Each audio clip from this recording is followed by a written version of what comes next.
রান্নাবান্নাটা একেকজনের কাছে একেক রকম। কারো কাছে রান্না করতে অনেক বেশি ভালো লাগে, রান্না করে মানুষকে খাওয়াতে ভালো লাগে। আবার অনেকের কাছে কিন্তু রান্নাটা অনেক বিরক্তিকর আর কষ্টের মনে হয়।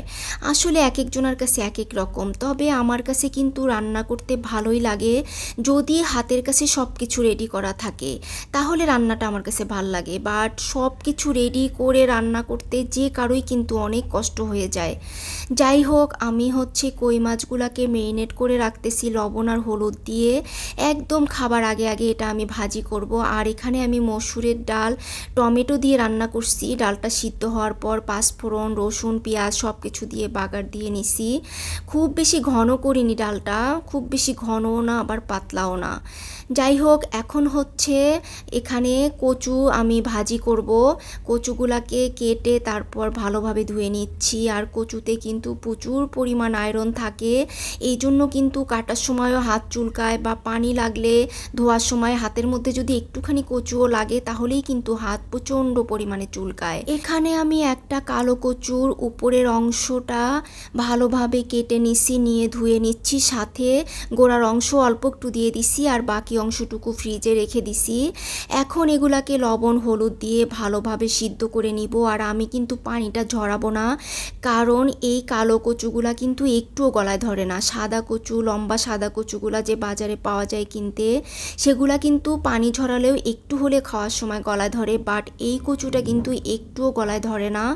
আমি কিন্তু পানিটা একদম ভালোভাবে শুকিয়ে নিচ্ছি সিদ্ধ করে। একটু পরপরই আমি কচুটাকে নাড়তেছিলাম, আর কিছুক্ষণ নাড়াচাড়ার পরে কিন্তু একদম ভর্তার মতো হয়ে যাবে। আর আমি কিন্তু পানিটা একদমই ফেলিনি, কারণ আসল আয়রনই কিন্তু এই পানিটার মধ্যে, এজন্যই কিন্তু আমি পানিটা একটুও ফেলিনি।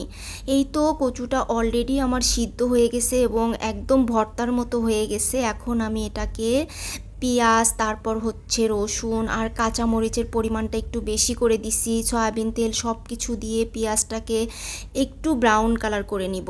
আর এখানে কিন্তু রসুনের আর কাঁচামরিচের পরিমাণটা একটু বেশি দিছি, কারণ কচুতে একটু ঝালটা মানে একটু বেশি লাগে আর কি। ঝালটা ঠিক মতো হলে কিন্তু খেতে ভীষণ মজা হয়।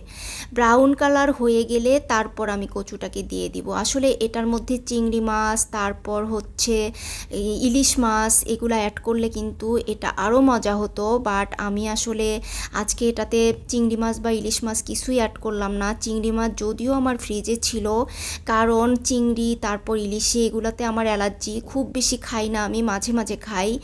আর আমার তো বাসায় গরুর মাংস আছে, এজন্য ভাবলাম যে গরুর মাংস, চিংড়ি মাছ সব একসাথে খেলে আসলে আমার অ্যালার্জির পরিমাণটা অনেক বেড়ে যাবে, এজন্যই মাঝে মাঝে খাই। মানে অল টাইম কিন্তু আমার চিংড়ি মাছ, তারপর ইলিশ মাছ, গরুর মাংস, এরপর হচ্ছে মিষ্টি কুমড়া, মানে যেগুলোতে অ্যালার্জি থাকে আর কি, ওই খাবারগুলো একটু কম খাওয়া হয়।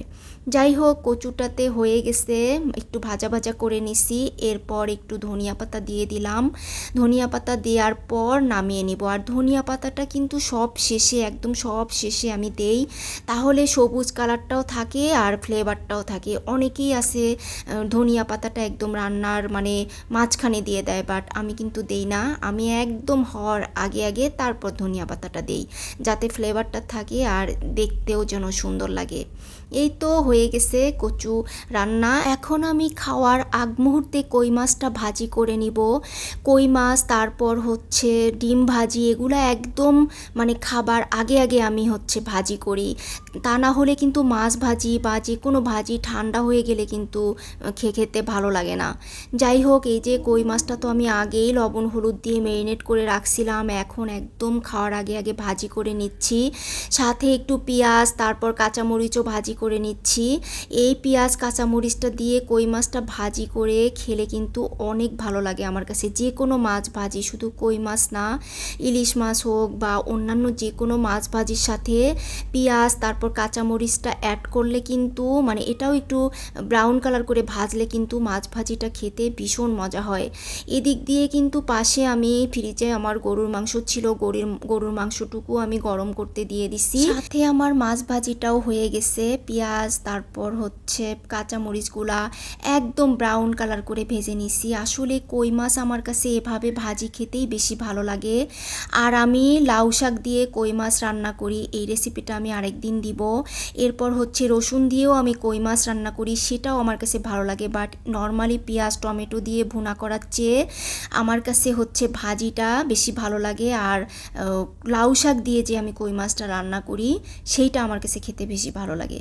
যাই হোক, এই তো আমার কই মাছ ভাজি করা শেষ, সব রান্না কমপ্লিট আজকে দুপুরের। আসলে আজকে মানে সবজি বা অন্য কোনো কিছুই করি নাই, খুবই সিম্পল রান্নাবান্না। গরুর মাংস গরম করে নিছি, কই মাছ ভাজি, তারপর হচ্ছে ডালটা তো খুব বেশি একদম ঘন করিনি, এরপর কচু, মানে সব কিছু মিলিয়ে একদম রেগুলার রান্নাবান্না, খুবই সিম্পল খাবার। আসলে আমরা মেয়েরা যারা রেগুলার রান্নাবান্না করি তাদের কাছে রান্নাটা কিন্তু মাঝে মাঝে এত পরিমাণ বিরক্তি লাগে, মনে হয় না যে রান্না করি, বাট তারপরও কিন্তু করতে হয়। আসলে রান্নাঘর থেকে আমাদের মুক্তির কোনো উপায় নাই। জ্বর হোক, ঠান্ডা হোক, ঝড় বৃষ্টি হোক, গরম হোক, যত কিছুই হোক না কেন রান্নাঘরে আমাদের ঢুকতেই হবে, রান্না করতেই হবে। যাই হোক, আজকের ব্লগ এখানেই শেষ করে দিচ্ছি। সবাই ভালো থাকবেন, সুস্থ থাকবেন, আর আমার ইউটিউব চ্যানেলটা সাবস্ক্রাইব করবেন আর ফেসবুক পেজটা ফলো দিবেন। আল্লাহ হাফেজ।